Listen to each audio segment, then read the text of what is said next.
everyone. Welcome to the 13 Club podcast, your home for scary stories, internet mysteries, haunted places, weird shit. We're here for you.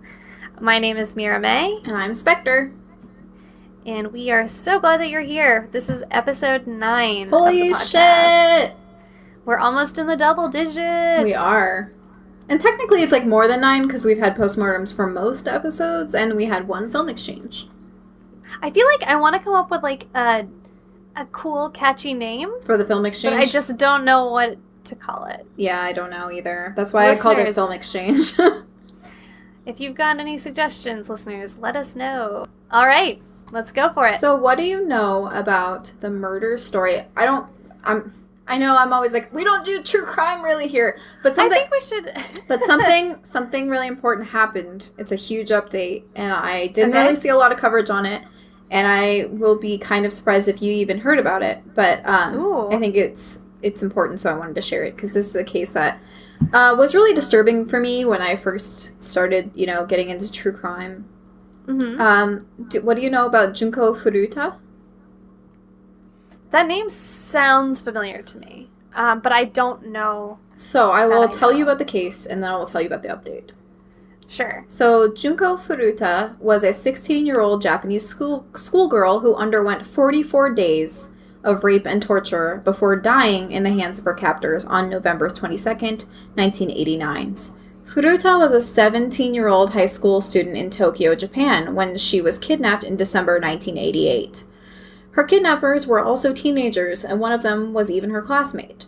The boys held Furuta captive for over a month and subjected her to horrifying methods of torture. She begged to be killed, but they refused to grant her request until January 4th, 1989, when she finally succumbed to her injuries after being set on fire one last time. One last time. Her body was found in an industrial drum filled with concrete sometime later. The concrete-encased high school girl murder became the subject of several movies, novels, and manga comics. That's redundant. I'll try to not be so critical of the articles as I read them. The disgustingly brutal case tore across Japan, receiving nationwide attention as people began to discover the heinous crimes committed against the poor girl. To the shock of the world, the kidnappers eventually faced minimal charges and were given light sentences. Read on to learn more about the tragic case. Okay. So, Furuta was tortured over and over while she was held captive. The young 17-year-old was repeatedly, and please, if you are really sensitive to this stuff, you probably should skip ahead because this is pretty bad. The young 17-year-old girl was repeatedly raped and had several objects shoved into her anus and vagina, from scissors to iron bars to fireworks that were set off. Her captors tore off the nipple of one of her breasts, burned her eyelids with wax, and stuffed her in a freezer for hours. Her kidnappers also beat her repeatedly with golf clubs, smashed her face into a concrete floor. During the process, her sinuses filled with blood, making it difficult for her to eat or drink anything. When she did, she would throw up, which made her kidnappers even angrier, and once they saw the mess she had made, they even forced her to lay on her back while they dropped weights onto her abdomen. This caused her kidneys to stop working properly. Furuta wasn't just beaten regularly during her time in captivity. She was kept naked and was not given enough food or water. Her captors gave her just a minimal amount of broth, and they also force-fed her live cockroaches. Sorry, I'm stumbling because this is very emotional for me.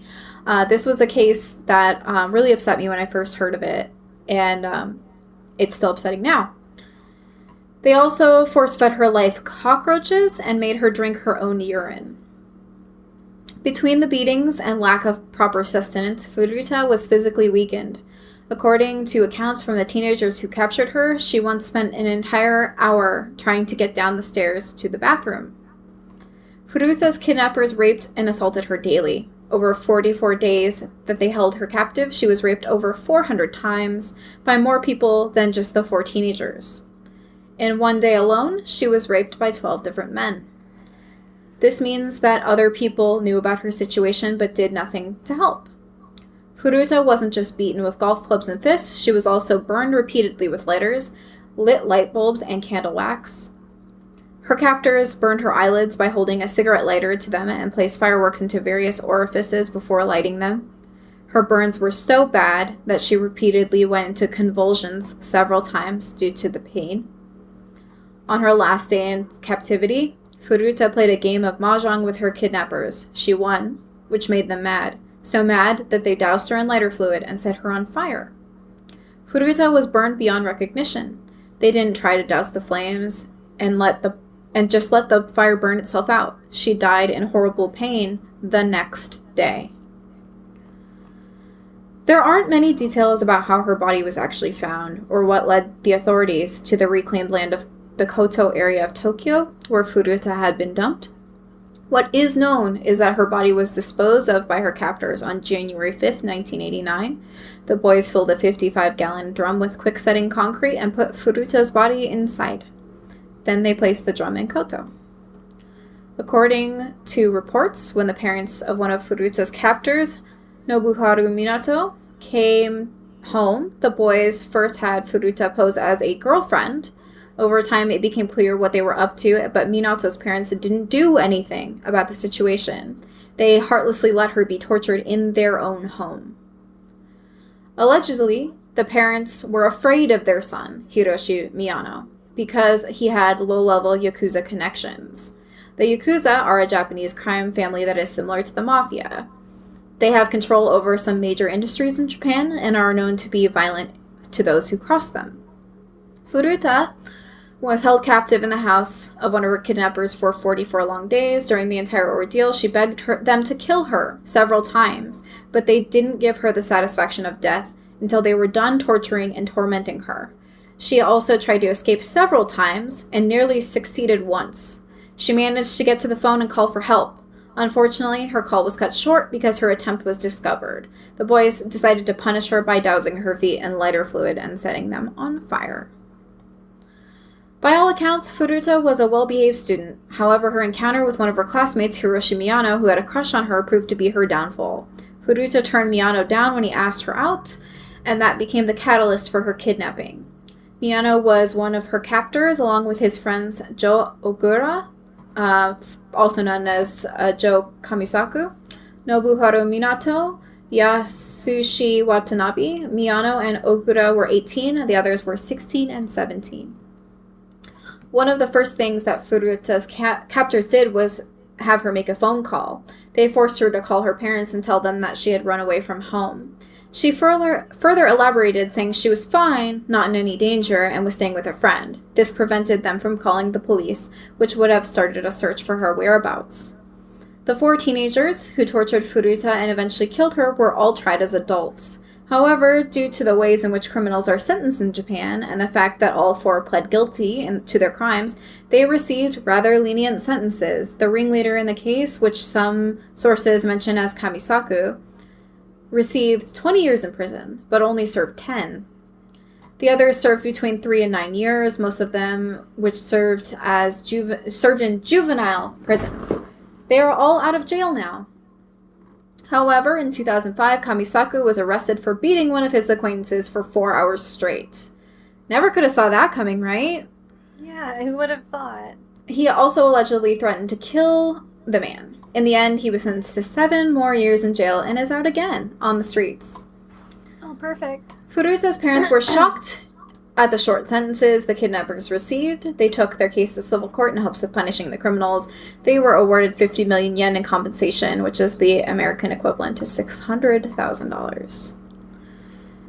So, the reason why I chose to cover this now is that 19 hours ago on Reddit / our subreddit Morbid Reality, there was a post that said Junko Furuta's killer arrested for attempted murder after 29 years. In 1989 in Tokyo, 3 other teens, Shinji Minato, tortured a 17-year-old girl, Junko Furuta, for 40 days, ultimately killing her. The murder of Junko Furuta has been on the sub multiple times for its absolute brutality. The 4 were sentenced to only several years behind bars since they were under 18 years old. On August 19th, Now, 45-year-old Shinji Minato was arrested for attempted murder after he stabbed a 32-year-old man in the neck. A bystander told a magazine reporter that Minato was standing in front of a small truck that was trying to park, presumably just to cause trouble. He got into an altercation with the driver and passenger, resulting in the stabbing. The maximum sentence for attempted murder in Japan is the death penalty. Japan's capital punishment is cruel. According to The Economist, inmates are kept in solitary confinement and forced to wait an average of more than 7 years and sometimes decades in toilet-sized cells while the legal system grinds on. Critics of the system say that some inmates are driven insane. It is very unlikely that an attempted murderer gets the death sentence, but for Minato, few wish leniency. Yeah, I can imagine. And that just happened. Like, he just tried to stab a guy, and now he's going to jail again. And you know what gets me is I doubt that in the last 30 years, this is the first time that he's attempted to hurt somebody or has successfully hurt somebody. Right, like he just stopped being a shithead after he went to jail, after he did something fucking horrible, like one of the worst crimes I've ever heard of. There's no way. I'm sure he's committed more crimes. Oh, yeah. And I'm sure he's hurt way more people in the interim. Thank you. I'm here for you. No, that's nuts. It reminded me a little bit of, as far as the sentencing goes, and now I if I was looking it up, I would have remembered. But the guy who, the cannibal, the Japanese cannibal guy. Oh, yeah. What is his name? I can't remember. But I know he was extradited back to Japan after he murdered that woman, and they... Issei Sagawa, that's it. But he got, like, a really lenient sentencing after he was extradited back to Japan. But that was because I think they were able to prove that he was, like, mentally ill. Or, like, imbalanced in some way. Yeah, and he's known as kind of a celebrity now, from what I understand. Yeah. He's been on, like, talk shows and game shows, and I actually even heard he was in porn. Yes, so we watched a Vice documentary about him, and they did interviews with him, and they talked about, one of the porn that he was in, it was him and, like, a woman would have sex, but they wouldn't say who he was, and then after she would leave, they'd be like, you just had sex with that guy. And it was just, like, half of it was, like, actual porn, and then the other half is, like, the emotional porn of watching a woman be, like, horrified at what she's just done. Because somebody out there gets off on that. Yeah, dude, it's fucking weird stuff. We will link the Vice documentary to Issei Sagawa. This is just, like, a brief overview, but his case is pretty interesting. He did cannibalize a woman and is now free. Creamed corn. Anyone? Yeah! Oh, my God. This is gonna sound horrible, but this is just how we get each other's weirdness. But for Valentine's Day a couple years ago, Pulpad had made a goofy Valentine's Day card for me out of some of the, like, weird art he drew when he was in prison, and then put a creamed corn joke in there. To clarify, Issei Sagawa, when Issei Sagawa was in prison. Yes. No, not when Pulp was in prison. No. Only one of us has been to prison, and I won't say who it was. You gotta guess. Yeah. No, I just thought that's horribly morbid, but that's, I guess, our sense of humor. I'm with you. I mean, you guys are our family, so we're with you. No, and I didn't mean to derail the topic from the one at hand. It just, it makes me wonder how... because I don't know anything about how the legal system works in Japan or, like, any other foreign country. I know the death sentence is still, like, so hotly debated here in the U.S. Some people are, very adamant that it needs to be removed entirely. Right, it's controversial. Some people are death penalty all the way, and there are so many, like, things that, it falls down to smaller and smaller things like race and class, poverty levels, and things like that I probably don't apply the same way that they do in really homogenized cultures like Japan. I don't know. This is just, like, I'm not at all, just to clarify, I'm not at all comparing a death of a cat to the death of a woman, but one of my first, sort of educations about Japanese legal systems is when I was a curious young lass browsing bee, and I saw some really, really, really, really terrible shit. And one of the things I saw was this torture of a cat, and he like was feeding it, and he asked 2Channel what he should do to it, and it was basically he like live streamed him just torturing and killing this cat, and it really, really upset me. And I like that was like when reverse image search I think I just started, and I reverse image searched some of the images, and I found information about the cat and the guy, and that guy like got like pretty much no jail time or anything. Like it was just fine pretty much. Jeez Louise. Whew. That's really interesting though, and I always like to hear updates on stuff like that. It's astounding to me that guy got as lenient of a sentence as he did the first time, even for a minor. But hopefully, maybe this time, if he doesn't get actually sentenced to death, hopefully he'll be put away for good. Because that guy absolutely should not be out on the streets anywhere. No, and none of them should be. And that, no, definitely not. That, I don't know. Like, I know the death penalty is controversial, and I'm not trying to, make a political statement, but honestly, I believe everyone that did that to her deserves the exact same to happen to them. No, I would feel like I would be really hard-pressed after hearing the, like, long laundry list of things that woman was subjected to. I can't imagine anyone would argue that they deserve anything less. Yeah. Personally. So. Yeah. Jesus it still Christ. upsets me. I had kind of a hard time reading through it again, which surprises me because I've known about the case for so long. It's like the whole statement that men worry that women will laugh at them and women worry that men will kill them. She rejected his advances, so he did that to her, and people wonder, why don't you just say no? Yeah, it's not, I mean, even in the most simple situations, like, I can't tell you how many times I've been, like, walking down the street, like, walking to work, walking to the grocery store, not even going a long distance, or not, down some dark alley, like, in broad daylight. I've had dudes, some generic catcall compliment, and if I just, like, ha ha ha, and, like, keep walking, it's the, yo, what's up? Like, you too good to talk to me? And then it's, like, this immediate increase in violent energy, and it's, like... I mean, yeah, we both have exactly horrific that. stories of things that men have done to sort of, make us feel victimized because we said no. But this is truly a worst case scenario. Yeah, I wonder how her family is handling this. If they are still, alive, if her parents are still alive after 30 years, or, if she has siblings maybe. I hope they're okay. This could be potentially... a very emotional news, whether in a positive way or a negative way. This could be a really rough time for them, and I just hope they're okay as well. The news article that I got, I found, Nova found this, and he knows that I followed this case for a long time. He sent it to me today at work, and then it was translated by someone, and by Acai Blueberry. They translated it, and then they put it on Morbid Reality, but the website is dailyshinsho.jp, and they had the information about him. It's all in Japanese. Well, we can still link to it, too. People can use Google Translate. So anyway, that was a real bummer. Sorry about that.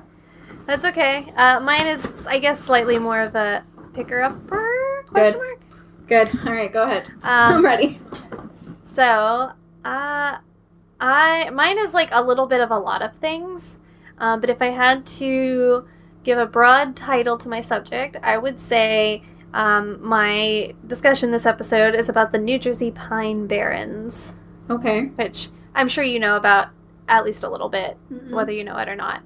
You always think I know, but I don't. No, I know for a fact that you know. Okay. I'm gonna say one phrase, and you're gonna be like, "Bitch, you know." Exactly. So I kind of stumbled on this topic. I don't even remember really how How? I think I was, like, reading some random list about, like, haunted and unusual places, and the New Jersey Pine Barrens came up, and so I just dipped my toe into that one, so to speak.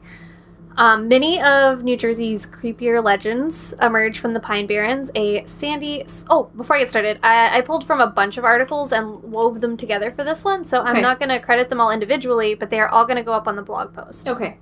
So keep that in mind. Very little of this is my original content. Many of Jersey's creepier legends emerge from the Pine Barrens, a sandy, swampy, forested mafia dumping ground comprising nearly a quarter of the state's landmass. As legend has it, legend has it, in 1735, in the coastal town of Leeds Point, there was a woman, or sometimes it is a Mrs. Leeds of Estelville, was distraught when she learned she was expecting for the 13th time. In disgust, she cried out, "Let it be the devil." The story continues that the child arrived, and it in fact was a baby devil. The creature then gave a screech, unfolded its wings, and flew out the window into the adjacent swamp. As any cryptid fans will probably have guessed by now, this is the origin of the Jersey Devil. You're right. You're right. Locals began to report mutilated livestock, missing children, and ungodly shrieks emanating from the woods. In 1740, terror-stricken Pine Barrens residents beseeched a local minister to exorcise the beast. He did, promising that the Jersey Devil would not prey on anyone for 100 years. The exorcism apparently only protected against the devil's aggression, but not random sightings. In the early 1800s, as the story goes, naval hero Commodore Stephen Decatur was testing cannonballs forged at Hanover Iron Works in the Pine Barrens when he spotted a weird creature flying nearby. He shot a cannonball at it, and it blew a hole straight through one wing, but it continued flying as if unharmed. Napoleon, yes, that Napoleon's brother, Joseph Bonaparte, rented a Pine Barrens country cottage from 1816 to 1839 and reportedly spotted the Jersey Devil while hunting. In 1840, exactly 100 years after the exorcism, the screams, hoofprints, and slaughtered livestock returned. In 1858, a New Yorker visiting the Pine Barrens noted how the locals seemed afraid to venture outside after dark. A rash of sightings during one frigid week in January of 1909 would give pause even to most skeptics. The Jersey Devil logged an estimated 100-plus public appearances in that week alone. As reported in the Philadelphia Record and other newspapers, entire groups spotted the monster at once, including a trolley full of people in Haddon Heights and armed posses in Camden and Collingswood. It was also seen by sober, normally reputable sources such as a Trenton councilman, policemen in several towns, a group of firemen who shot their water hose at it, and the postmaster of the neighboring Bristol, Pennsylvania. Dogs and chickens turned up dead, and bizarre hoofprints were found throughout southern Jersey, including on rooftops. By week's end, schools and factories were closed, as citizens were petrified of stepping outside, even in the daylight. Mass hysteria? Maybe. But sightings of the creature continue to occur to this day, from reports of the devil pulling a man out of his taxi in 1927, to bizarre animal deaths and inhuman screeching in the woods in 1980, to a sighting by an experienced forest ranger as recent as the 1990s. However, as interesting and iconic as the Jersey Devil is, one thing I didn't know about, and was interested to learn about, is how many ghost towns there are in the Pine Barrens, and there are a lot. This is mostly due to the area's initial potential for natural resources. There was a ton of investment into the area for industry and land speculation. It was mostly fueled by investment from affluent Philadelphians who were intent on tapping South Jersey's natural resources, such as naturally occurring pig iron, sand for glass, wood products, and more, mostly via stage roads, and later railroads ran through it. Known today for its lush forests, hiking trails, and lakes and streams for kayaking and canoeing, the area was once a bustling industrial center where iron, paper, glass, and bricks were manufactured, capitalizing on the area's streams and wood to power forges, mills, and factories.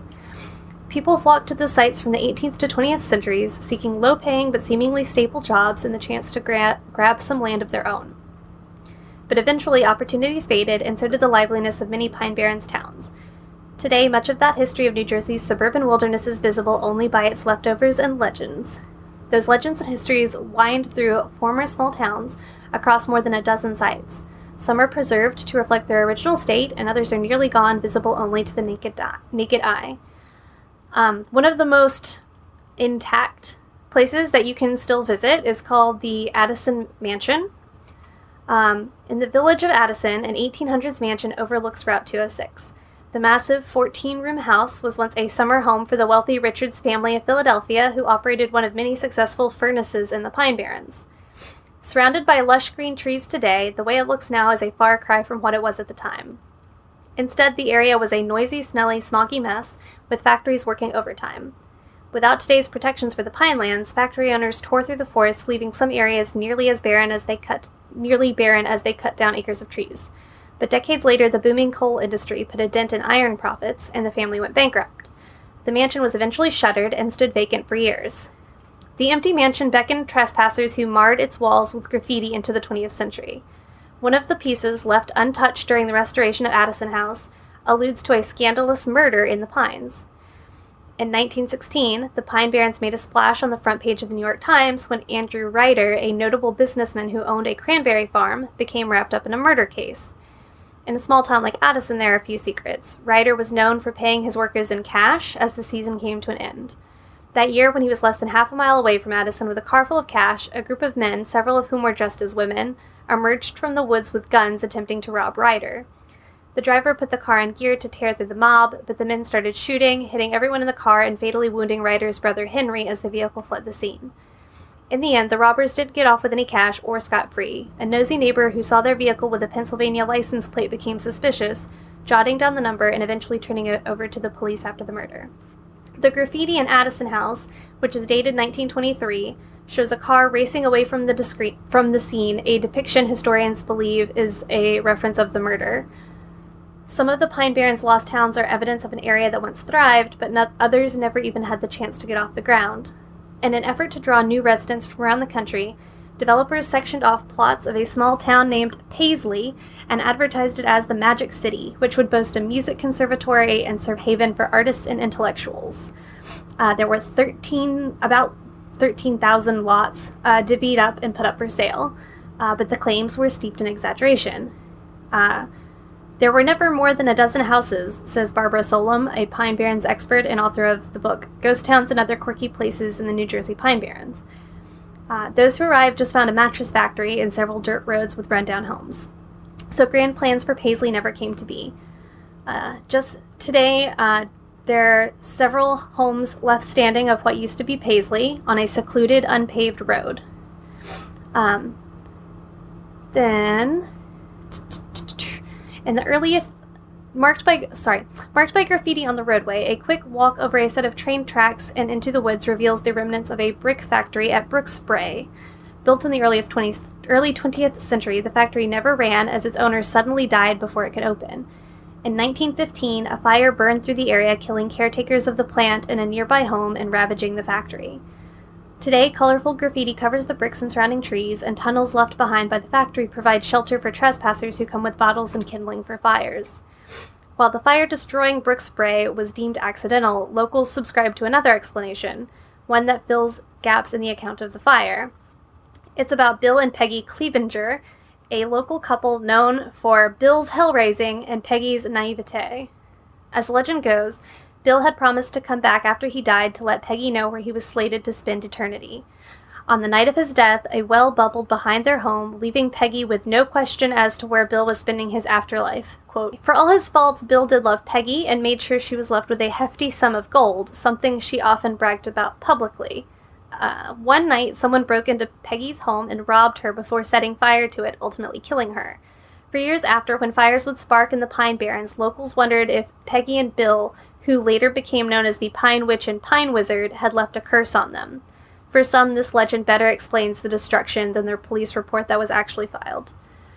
A final weird Pine Barrens story, / ghost town story, to leave you with is that of Ong's Hat, which is spelled ONG''S hat. Ong's Hat is yet another abandoned town located in Burlington County, New Jersey. Legend has it that at one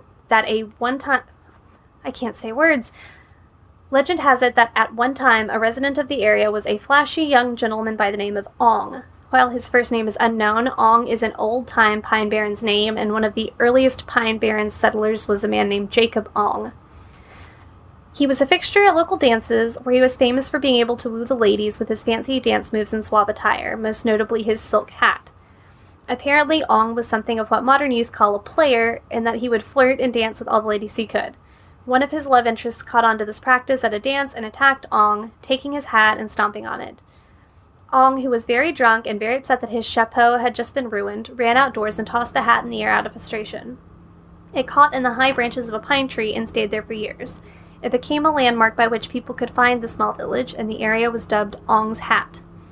As the Pine Barrens themselves became less and less populated with the dying out of local industry, Ong's Hat was all but forgotten. Today, Ong's Hat is home to no residents. Instead, there are piles of rubble, overgrown building foundations, and the other reminders of a bygone age. Wow. Ong's Hat might have been nothing more than a footnote in the local history books were not for a very weird development that some believe occurred there in the last quarter of the 20th century.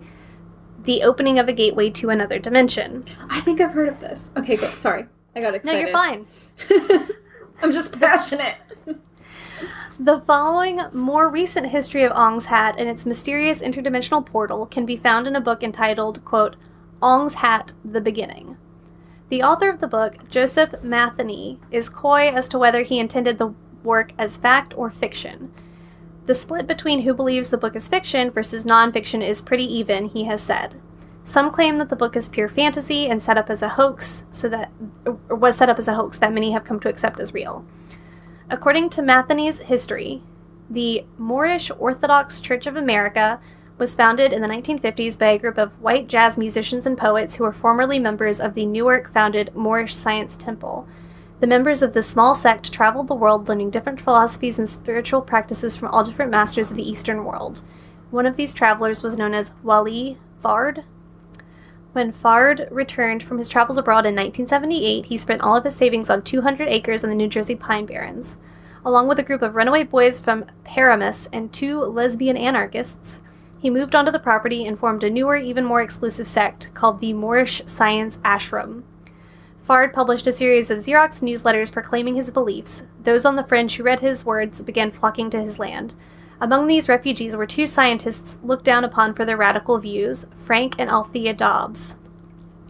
The Dobbs twins were raised in Texas among a UFO-worshipping cult founded by their father. Needless to say, they were used to life on the outskirts of the mainstream. When they arrived in the Pines, they set up a laboratory inside a ramshackle trailer and began making discoveries that shook the small commune to its core. The siblings had previously been working at Princeton when they submitted as their PhD thesis a series of equations that led to what they called, quote, cognitive chaos. They were dismissed from the university and found their way to the Pines. In the remote locale, they were free to work further on their ideas whether the academic establishment wanted them to or not. Their theories promoted the idea that people could tap into their unused portion of their brains to do things such as stop their aging and purge diseases from their systems. The ashram used their research to found the Institute of Chaos Studies. Progress occurred even quicker than the scientists involved could have predicted themselves. Within 3 years, they had stumbled upon an extraordinary, bizarre device that came to be known as the Gate. This was one of a series of devices the scientists referred to as the Egg. They hooked people up to computers and charted their brainwaves by experimenting with sex, drugs, and other mind wave manipulators. The scientists learned how to control the chaos they found within the mind. The 4th version of the Egg was tested on one of the Paramus runaways. When it was activated, he and the device disappeared. Moments later, it rematerialized. The boy claimed that he had traveled to the dimension next door to ours, and this was referred to as the opening of the gate. The members of the ICS had to leave the Pine Barrens compound due to a chemical spill from Fort Dix that was leaking nuclear material into the area. Instead of fleeing outward, they fled interdimensionally. They used the gate to transport themselves and all of their possessions into an alternate dimension. In this dimension, they supposedly still live in Ong's Hat, but in a version of it where the rest of humankind does not exist. According to some, the experiments at Ong's Hat has led to a violent and bloody confrontation.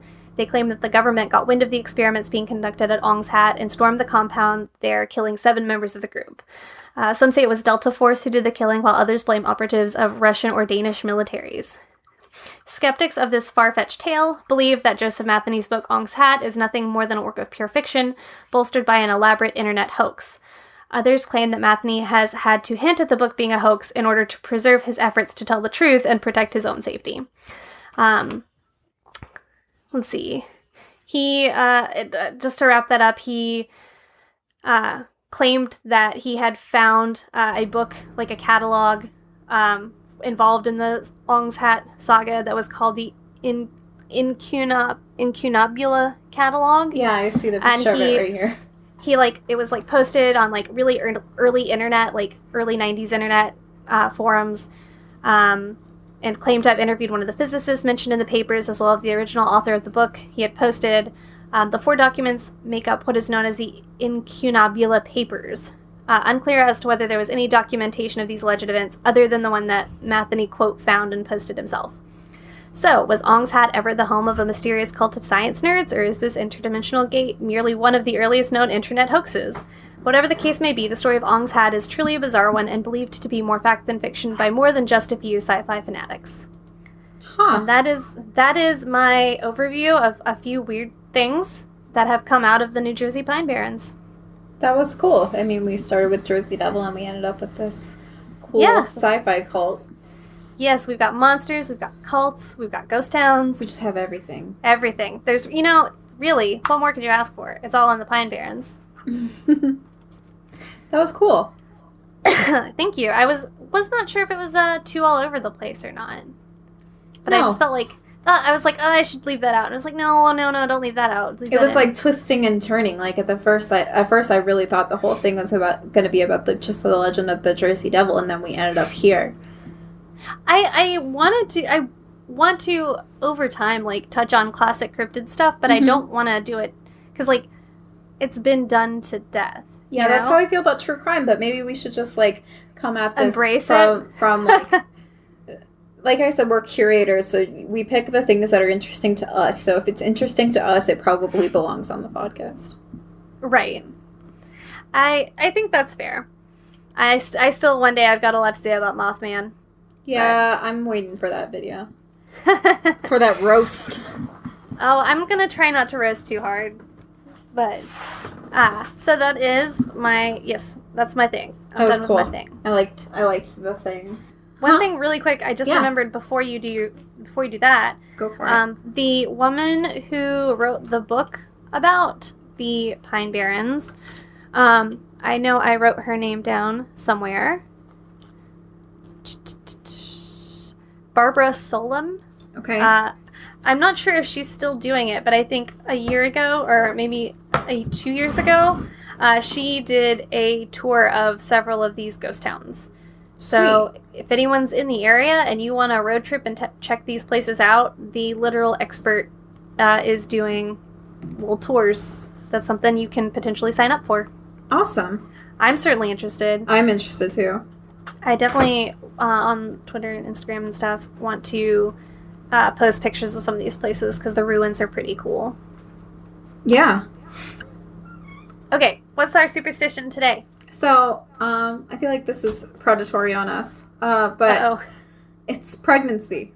Oh, no. So, Miramay and I don't plan to have children, and we're both scared of pregnancy. So that's your preface. The time between conception and the birth of a baby is inevitably fraught and has inspired countless superstitions and taboos that purport to enlist the reassurance of magic of the business of a safe confinement and delivery. Pregnant women and their unborn children are considered especially vulnerable to the threat of evil. Among the dangers against which superstition warns are allowing a rat or weasel to leap over a pregnant woman's belly, thus causing a birthmark, permitting a mother to look at a corpse, which will give her child a pale complexion, letting her knit or spin, which dooms her child to death by hanging, failing to prevent her from stepping over a grave, thus sentencing the baby to a premature death, and shocks of all descriptions. A pregnant woman is frightened by a bird, for instance, may bear a child with a wing in place of one of its arms. If you curse, then you'll have a Jersey Devil. Oh, yeah. That's kind of why I picked it, because I was just like, oh, we just talked about 13 pregnancies resulting in a Jersey Devil, so... If a pregnant woman gazes at the moon, her child will be born with mental problems. God damn it, Mom, why'd you do this? According to Scandinavian superstition, if she steps over a cat, her baby will be born a hermaphrodite. That seems like a bit of a stretch. Yeah, just a hair. If she meets a hare, or according to another Scandinavian tradition, drinks out of a cracked cup, her child will suffer from a hare lip. It is also risky, according to one Old English superstition, to talk openly about a baby before the birth, as this invites the interference of fairies, who may seek to harm the unborn child or to steal it. To counter this danger, some women prefer the fetus to... oh, God. Okay. I was like, what? What? Okay. To counter this danger, some women refer to the fetus as the pot lid, or use some other substitute word to avoid arousing the fairy's interest. Superstition attaches considerable import to the cravings which some mothers develop during pregnancy. One old tradition has it that unless the craving is satisfied with the image of the thing longed for, whether it be an apricot, a slice of liver, or an oyster, will be forever imprinted on some part of the child's body in the form of a birthmark. Okay. Sure, Jan. To influence the sex of the unborn child, the expectant mother is advised to dress in blue if she wants a boy and in pink if she wants a girl. In the USA, it is said that a baby that delivers kicks on the right side of the womb is a boy, while the kicks on the left side is a girl. To ensure that baby is healthy, it is best to conceive at midday when the sun is at its highest. And to promote its intelligence, a pregnant woman should do as much reading as she can over the 9 months. She should resist any temptation to steal, or her child will grow up to be a thief. Close contact with a pregnant woman increases other women's chances or risks of conceiving. Stay away from those pregnant ladies. Yeah, right? Variations on this theme include taking care not to sit on a chair that a pregnant woman has recently vacated and never trying on her coat. That shit's contagious. It is also traditional in Scotland to bar a pregnant woman from the room of a woman who is in labor, as this is thought to be unlucky. As with menstruation, pregnant women are forbidden in many cultures to prepare food or to help with livestock on the grounds that their touch contaminates. There is also a prejudice against pregnant women taking oaths of any kind. For this reason, they are sometimes turned down as prospective godparents, superstition claiming that the child concerned may die if this custom is not followed.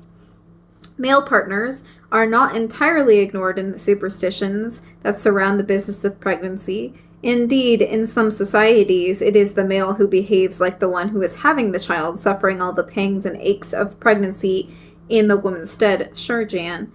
He may even take to his bed and be treated by others to all intents and purposes as the expectant partner. That's fucking bullshit. A tradition known as couvade. Only acceptable if it's seahorses. Yeah, because they're actually doing the work. I know. This curious notion derives either from the prejudice that men, being allegedly stronger and more intelligent than females, are better able to defend the unborn child's interests, or else from any idea that such actions will confuse any malevolent spirits. Even in modern Western society, tales abound of husbands and other partners experiencing sympathy pains in the form of stomach upsets or cramps when their children are born. Couples who are experiencing difficulty in conceiving a child may like to sleep with a pearl beneath the pillow, or try the U.S. remedy which suggests tossing black-eyed peas across a road to their home will successfully promote their chances of having a baby. Throw the whole band. Just throw the whole book. I thought they were talking about, like, not talking about the baby before it's born. Nobody is able to not do that now. No. People that I have known, like, old schoolmates and stuff that have had babies, that's, like, 100% the only thing they want to talk about from the second that they find out they're pregnant. Well, it's like your whole life, right? You're experiencing all these changes. I don't know. What's it like to be pregnant? Who fucking knows around here? I mean, according to what I've heard, you know, you really can't even imagine until it happens to you. And then once it does, it's like your eyes open for the first time and your life is Your life changed. has a purpose suddenly, because it did not before. I know, right? Well, my sister had 3 kids, and thankfully she didn't do any of that shit to me, so. Yeah. Shout out to my sister for not being that bitch. Yeah, for real. Well, all those superstitions just gave me a million more things to be afraid of. Yeah, sorry. We're really afraid of pregnancy around here. I'm gonna be avoiding anytime I sit down in a chair, I'm gonna be feeling for someone else's butt warmth. Yeah. On the off chance I might have been a pregnant lady, woman. you just pull out a mask. Ugh. Can't breathe the Surgical same air. mask, yeah. Well, I guess that wraps it up for this episode. Is there anything else you've got that you want to share with us before we go? I don't. Would you like to do our plugs? I'll do my best, and I will probably forget something, and then you can clean up after me because I'm a mess.